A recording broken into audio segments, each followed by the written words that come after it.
લીલાભાઈ પરમાર આજે આ પાતા મધવતી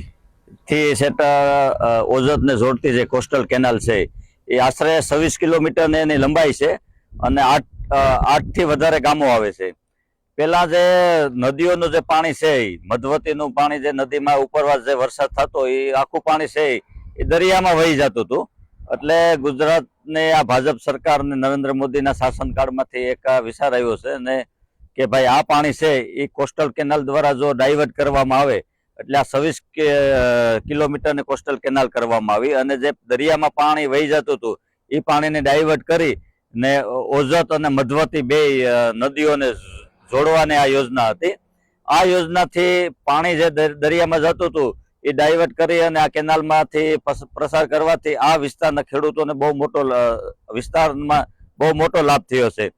કેમ કે આ જે કોસ્ટલ ઉપર છે ને જે સૂનો પથ્થર અને જારીવાળો પથ્થર હોવાથી જે વરસાદનું પાણી છે એ સ્ટોરેજ થાય છે, રિસાર્જ થાય છે। રિસાર્જ થવાથી કેનાલથી 1 કિલોમીટર બે સાઈડ કુવાના પાણી પર પેલા જે ખારા એકદમ હતા, કંઈ પણ જમીનમાં પણ કંઈ થતું ન, તો આ કેનાલના વરસાદી પાણીને ડાયવર્ટ કરવાથી કુવાના પાણી પર અત્યારે રિસાર્જ થયા છે